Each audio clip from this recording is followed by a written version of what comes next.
Chapitre 1. Le propriétaire de la ferme du manoir, M. Jones, avait poussé le verrou des poulaillers, mais il était bien trop saoul pour s'être rappelé de rabattre les trappes. S'éclairant de gauche et de droite avec sa lanterne, c'est en titubant qu'il traversa la cour. Il entreprit de se déchausser, donnant du pied contre la porte de la cuisine, tira au tonneau un dernier verre de bière et se hissa dans le lit où était Mrs. Jones, déjà en train de ronfler. Dès que fut éteinte la lumière de la chambre, ce fut à travers les bâtiments de la ferme un bruissement d'ailes et bientôt tout un remue-ménage. Dans la journée, la rumeur s'était répandue que Sage l'Ancien avait été visité, au cours de la nuit précédente, par un rêve étrange dont il désirait entretenir les autres animaux. Sage l'Ancien était un cochon qui, en son jeune temps, avait été proclamé lauréat de sa catégorie. Il avait concouru sous le nom de Beauté de Wellington, mais pour tout le monde il était Sage l'Ancien.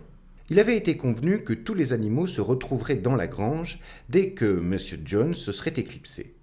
Et Sage l'Ancien était si profondément vénéré que chacun était prêt à prendre sur son sommeil pour savoir ce qu'il avait à dire. Lui-même avait déjà pris place à l'une des extrémités de la grange, sur une sorte d'estrade. Cette estrade était son lit de paille éclairé par une lanterne suspendue à une poutre. Il avait 12 ans, et avec l'âge avait pris de l'embonpoint, mais il en imposait encore, et on lui trouvait un air raisonnable, bienveillant même, malgré ses canines intactes. Bientôt les autres animaux se présentèrent et ils se mirent à l'aise, chacun suivant les lois de son espèce. Ce furent d'abord le chien Filou et les deux chiennes qui se nommaient Fleur et Constance, et ensuite les cochons qui se vautrèrent sur la paille face à l'estrade. Les poules allèrent se percher sur des appuis de fenêtres et les pigeons sur les chevrons du toit. Vaches et moutons se placèrent derrière les cochons et là se prirent à ruminer. Puis 2 chevaux de trait, Malabar et Douce, firent leur entrée. Ils avancèrent à petits pas précautionneux, posant avec délicatesse leurs nobles sabots sur la paille, de peur qu'une petite bête ou l'autre s'y fût tapie. Douce était une superbe matrone entre 2 âges, qui, depuis la naissance de son 4e poulain, n'avait plus retrouvé la silhouette de son jeune temps. Quant à Malabar, une énorme bête, forte comme n'importe quelle, 2 chevaux. Une longue raie blanche lui tombait jusqu'aux naseaux, ce qui lui donnait un air un peu bêta, et de fait, Malabar n'était pas génial. Néanmoins, chacun le respectait parce qu'on pouvait compter sur lui et qu'il abattait une besogne fantastique. Vinrent encore Edmé, la chèvre blanche, et Benjamin, l'âne. Benjamin était le plus vieil animal de la ferme et le plus acariâtre. Peu expansif, quand il s'exprimait, c'était en général par boutade cynique. Il déclarait, par exemple, que Dieu lui avait bien donné une queue pour chasser les mouches, mais qu'il aurait beaucoup préféré n'avoir ni queue ni mouche. De tous les animaux de la ferme, il était le seul à ne jamais rire. Quand on lui demandait pourquoi, il disait qu'il n'y a pas de quoi rire. Pourtant, sans vouloir en convenir, il était l'ami dévoué de Malabar. Ces 2-là passaient d'habitude le dimanche ensemble dans le petit enclos derrière le verger et sans un mot broutaient de compagnie. À peine les 2 chevaux s'étaient-ils étendus sur la paille qu'une couvée de canetons, ayant perdu leur mère, firent irruption dans la grange et tous ils piaillaient de leur petite voix et s'égayaient çà et là en quête du bon endroit où personne ne leur marcherait dessus. Douce leur fit un rempart de sa grande jambe. Ils s'y blottirent et s'endormirent bientôt. À la dernière minute, une autre jument, répondant au nom de Lubie, la jolie follette blanche que M. Jones attelle à son cabriolet, se glissa à l'intérieur de la grange en mâchonnant un sucre. Elle se plaça sur le devant et fit des mines avec sa crinière blanche enrubannée de rouge. Enfin ce fut la chatte. À sa façon habituelle, elle jeta sur l'assemblée un regard circulaire, guignant la bonne place chaude. Pour finir, elle se coula entre Douce et Malabar. Sur quoi, elle ronronna de contentement et du discours de Sage l'Ancien n'entendit pas un traître mot. Tous les animaux étaient maintenant au rendez-vous, sauf Moïse, le corbeau apprivoisé qui sommeillait sur un perchoir près de la porte de derrière, et les voyant à l'aise et bien attentifs, Sage l'Ancien se racla la gorge, puis commença en ces termes. « Camarades, vous avez déjà entendu parler du rêve étrange qui m'est venu la nuit dernière, mais j'y reviendrai tout à l'heure. J'ai d'abord quelque chose d'autre à vous dire. Je ne compte pas, camarades, passer encore de longs mois parmi vous. Mais avant de mourir, je voudrais m'acquitter d'un devoir, car je désire vous faire profiter de la sagesse qui m'a été donnée d'acquérir. » Au cours de ma longue existence, j'ai eu, dans le calme de la porcherie, tout loisir de méditer. Je crois être en mesure de l'affirmer. J'ai sur la nature de la vie en ce monde autant de lumière que tout autre animal. C'est de quoi je désire vous parler. Quelle est donc, camarades, la nature de notre existence? Regardons les choses en face. Nous avons une vie de labeur, une vie de misère, une vie trop brève. Une fois au monde, il nous est tout juste donné de quoi survivre, et ceux d'entre nous qui ont la force voulue sont astreints au travail jusqu'à ce qu'ils rendent l'âme. Et dans l'instant que nous cessons d'être utiles, voici qu'on nous égorge avec une cruauté inqualifiable. Passé notre première année sur cette terre, il n'y a pas un seul animal qui entrevoie ce que signifient des mots comme loisir ou bonheur. Et quand le malheur l'accable, ou la servitude, pas un animal qui soit libre. Telle est la simple vérité. Et doit-il en être tout uniment ainsi par un décret de la nature? Notre pays est-il donc si pauvre qu'il ne puisse procurer à ceux qui l'habitent une vie digne et décente? Non, camarades, 1000 fois non. Fertile est le sol de l'Angleterre et propice son climat. Il est possible de nourrir dans l'abondance un nombre d'animaux bien plus considérable que ceux qui vivent ici. Cette ferme, à elle seule, pourrait pourvoir aux besoins d'une 12aine de chevaux, d'une 20aine de vaches, de centaines de moutons, tous vivant dans l'aisance une vie honorable. Le hic, c'est que nous avons le plus grand mal à imaginer une chose pareille.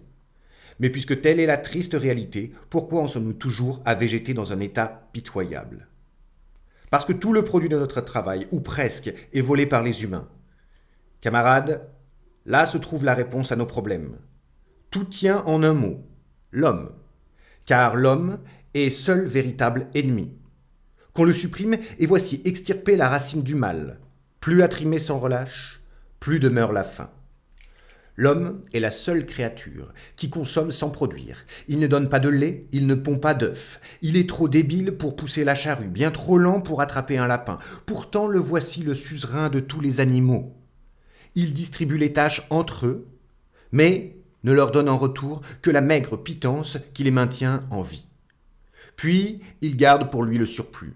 Qui laboure le sol? Nous. Qui le féconde? Notre fumier. Et pourtant, pas un parmi nous qui n'ait que sa peau pour tout bien. Vous, les vaches, devant moi, combien de centaines d'hectolitres de lait n'avez-vous pas produit l'année dernière? Et qu'est-ce qui est advenu de ce lait qui vous aurait permis d'élever vos petits et de leur donner force et vigueur? Dans chaque goutte, l'ennemi s'est délecté et rassasié. Et vous, les poules, combien d'œufs n'avez-vous pas pondus cette année-ci? Et combien de ces œufs avez-vous couvé? Tous les autres ont été vendus au marché pour enrichir Jones et ses gens. Et toi, douce, où sont les 4 poulains que tu as portés? Qui aurait été la consolation de tes vieux jours? Chacun d'eux fut vendu à l'âge d'1 an, et plus jamais tu ne les reverras.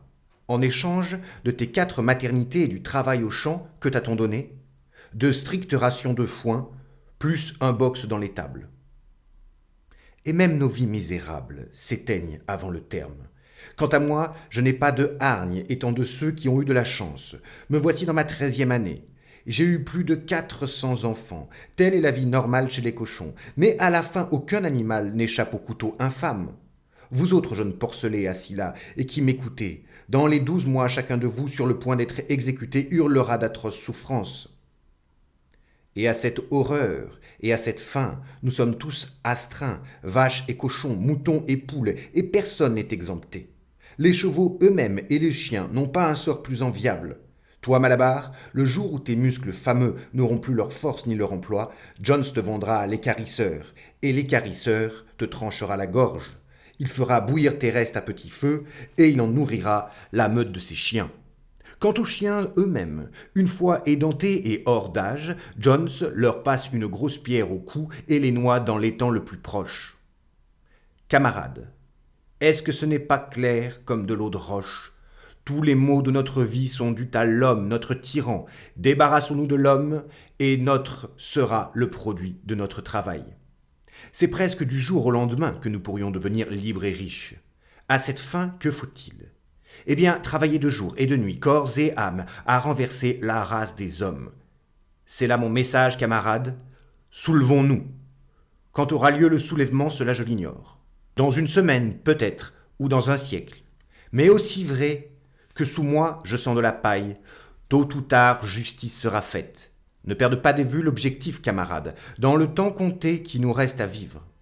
Mais avant tout, faites part de mes convictions à ceux qui viendront après vous, afin que les générations à venir mènent la lutte jusqu'à la victoire finale. Et souvenez-vous-en, camarades, votre résolution ne doit jamais se relâcher. Nul argument ne vous fera prendre des vessies pour des lanternes. Ne prêtez pas l'oreille à ceux selon qui l'homme et les animaux ont des intérêts communs, à croire vraiment que de la prospérité de l'un dépend celle des autres. Ce ne sont que des mensonges. L'homme ne connaît pas d'autre intérêt que les siens. Que donc prévalent entre les animaux, au fil de la lutte, l'unité parfaite et la camaraderie sans faille. Tous les hommes sont des ennemis, les animaux entre eux sont tous camarades. À ce moment-là, ce fut un vacarme terrifiant. Alors que Sage l'Ancien terminait sa péroraison révolutionnaire, on vit 4 rats imposants à l'improviste surgis de leur trou et se tenant assis à l'écoute. Les chiens les ayant aperçus, ces rats ne durent leur salut qu'à une prompte retraite vers leur tanière. Alors Sage l'Ancien leva une patte auguste pour réclamer le silence. « Camarades, dit-il, il y a une question à trancher. Devons-nous regarder les créatures sauvages telles que rats et lièvres comme des alliés ou comme des ennemis? Je vous propose d'en décider. Que les présents se prononcent sur la motion suivante. Les rats sont-ils nos camarades? De rechef on vota, et à une écrasante majorité, il fut décidé que les rats seraient regardés en camarades. 4 voix seulement furent d'un avis contraire, les 3 chiens et la chatte. On le découvrit plus tard, celle-ci avait voté pour et contre. Sage l'Ancien reprit. J'ai peu à ajouter. Je m'en tiendrai à redire que vous avez à montrer en toutes circonstances votre hostilité envers l'homme et ses façons de faire. L'ennemi est tout 2 pattes, l'ami tout 4 pattes ou tout volatile. Ne perdez pas de vue non plus que la lutte elle-même ne doit pas nous changer à la ressemblance de l'ennemi. Même après l'avoir vaincu, gardons-nous de ses vices. Jamais animal n'habitera une maison, ne dormira dans un lit, ne portera de vêtements, ne touchera à l'alcool ou au tabac, ni à l'argent, ni ne fera négoce. Tous les mœurs de l'homme sont de mauvaises mœurs. Mais surtout, jamais un animal n'en tyrannisera un autre. Quand tous sont frères, peu importe le fort ou le faible, l'esprit profond ou simplé, nul animal jamais ne tuera un autre animal. Tous les animaux sont égaux. Maintenant, camarades, je vais vous dire mon rêve de la nuit dernière. Je ne m'attarderai pas à le décrire vraiment. La terre m'est apparue telle qu'une fois délivrée de l'homme, et cela m'a fait me ressouvenir d'une chose enfouie au fond de la mémoire. Il y a belle lurette, j'étais encore un cochon de lait. Ma mère et les autres truies chantaient souvent une chanson dont elles ne savaient que l'air et les 3 premiers mots. Or, dans mon rêve de la nuit dernière, cette chanson m'est revenue avec toutes les paroles. Des paroles, j'en suis sûr, que jadis ont dû chanter les animaux avant qu'elles ne se perdent dans la nuit des temps. Mais maintenant, camarades, je vais la chanter pour vous. Je suis d'un âge avancé, certes, et ma voix est rauque, mais quand vous aurez saisi l'air, vous vous y retrouverez mieux que moi. Le titre, c'est « Bête d'Angleterre ». Sage l'Ancien se racla la gorge et se mit à chanter. Sa voix était rauque, ainsi qu'il l'avait dit. Mais il se tira bien d'affaire. L'air tenait d'amour toujours et de la cucaracha, et on en peut dire qu'il était plein de feu et d'entrain. Voici les paroles de la chanson. Bêtes d'Angleterre et d'Irlande, animaux de tous les pays, prêtez l'oreille à l'espérance, un âge d'or vous est promis.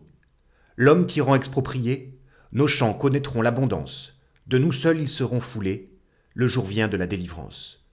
Plus d'anneaux qui pendent au nez, plus de harnais sur nos échines, les fouets cruels sont retombés, éperons et morts sont en ruine. Des fortunes mieux qu'en nos rêves, d'orge et de blé, de foin, ouïda, de trèfle, de pois et de ravat seront à vous de ce jour-là. Ô comme brillent tous nos champs, comme est plus pure l'eau d'ici, plus doux aussi le souffle du vent, du jour que l'on est affranchi. Vaches, chevaux, oies et dindons, bien que l'on meure avant le temps, ce jour-là, préparez-le donc, tout est libre absolument. Bêtes d'Angleterre et d'Irlande, animaux de tous les pays, prêtez l'oreille à l'espérance, un âge d'or vous est promis. D'avoir chanté un chant pareil suscita chez les animaux l'émotion, la fièvre et la frénésie. Sage l'Ancien n'avait pas entonné le dernier couplet que tous s'étaient mis à l'unisson. Même les plus bouchés des animaux avaient attrapé l'air et jusqu'à des bribes de parole. Les plus délurés, tels que cochons et chiens, apprirent le tout par cœur en quelques minutes. Et après quelques répétitions improvisées, la ferme entière retentit d'accents martiaux qui étaient beuglements de vaches, aboiements de chiens, bêlements de moutons, hennissements des chevaux, couac-couac des canards. Bêtes d'Angleterre, animaux de tous les pays, c'est ce qu'ils chantaient en chœur, à leurs différentes façons, et d'un tel enthousiasme qu'ils s'y reprirent 5 fois de suite et d'un bout à l'autre. Si rien n'était venu arrêter leur élan, ils se seraient exercés toute la nuit. Malheureusement, M. Jones, réveillé par le tapage, sauta en bas du lit, persuadé qu'un renard avait fait irruption dans la cour. Il se saisit de la carabine qu'il gardait toujours dans un coin de la chambre à coucher, et dans les ténèbres déchargea une solide volée de plomb. Celle-ci se logea dans le mur de la grange, de sorte que la réunion des animaux prit fin dans la confusion. Chacun regagna son habitat en grande hâte, les 4 pattes leur lit de paille, les volatiles leur perchoir. L'instant d'après, toutes les créatures de la ferme sombraient dans le sommeil.